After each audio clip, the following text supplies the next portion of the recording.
Hello, and welcome to OSINT, Fun with Open Source Intelligence, brought to you by Pentester Academy. My name is Jamal Benlakwala, and I will be your host for this fun, exciting course.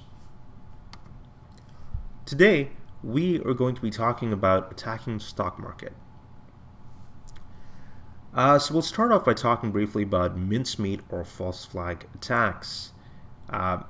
So mincemeat comes from Operation Mincemeat, which was an attack that was used, or rather a false flag attack that was used during World War II by the Brits, whereby they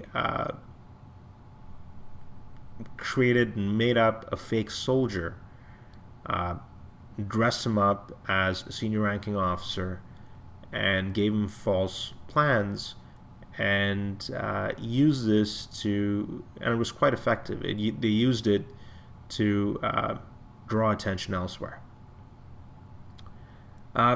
So when we're talking about mincemeat or false flag attacks, these are pretty similar to the invisible attack concept we talked about earlier, in that they too use social engineering. In this case, a malicious attacker, a malicious party, could hijack an existing researcher's identity and offer a custom search again to a really specific audience.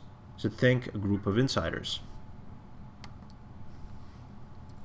The attacker could then provide legitimate results and useful information several times to build up trust, just like in the previous scenario. Additionally, the attacker could then use this trust and then inject a site with false information. Now, when I'm talking about a site with false information, think about that fake BBC site, which we still don't know what that was about. Think about something like that. We could use that to publish it in using the Google Custom Search's advanced functionality there, including the on-demand indexing, and push it up there. And we can then either keep it alive for a short time, or take it or delete it completely.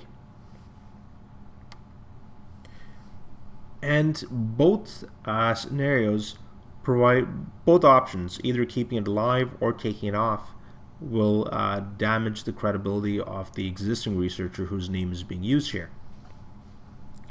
Now remember, in this case, there is no malicious code. Nothing is being distributed in this attack scenario.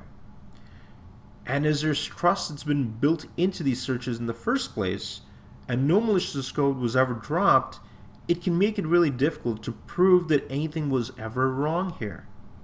Now, a malicious attacker or a malicious party does not even need to build a fake search engine or anything else like that. They can grab the Google password of an existing researcher and just keep things going without revealing their presence.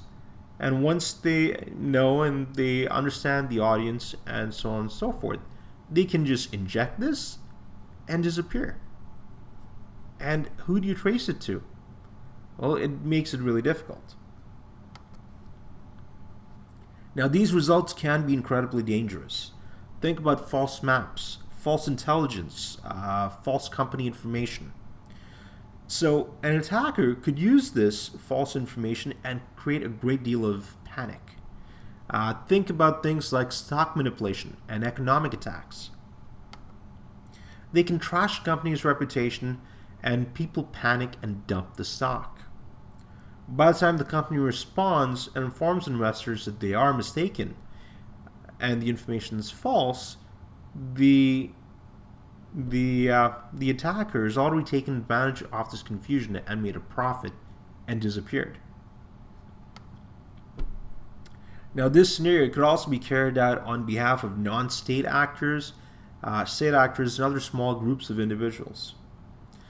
When we're talking about things like this, Maltego is useful in understanding relationships, but I would also encourage you to look at a tool for graph analysis, something like Neo4j. It can be useful in mapping out and identifying relationships and other companies and other potential targets. The following blog by the Data Science Association is an excellent read, and I do encourage you to review it. It talks about the Volkswagen emissions scandal, and it looks at which parties were affected. And it goes beyond just looking at just the end customer. You also look at suppliers and all kinds of things.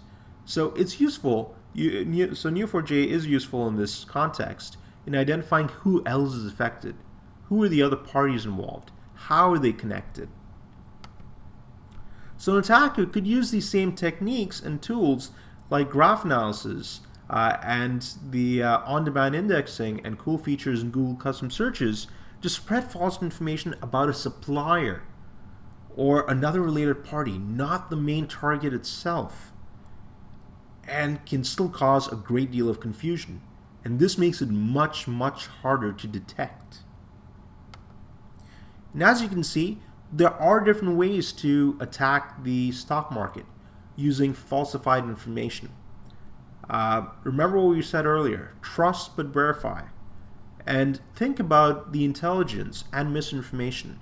Remember, there is the ethical area. Misinformation is your friend, but sometimes you do need to be careful there. And that is all time we have for now, so I will see you in the next video. Thank you.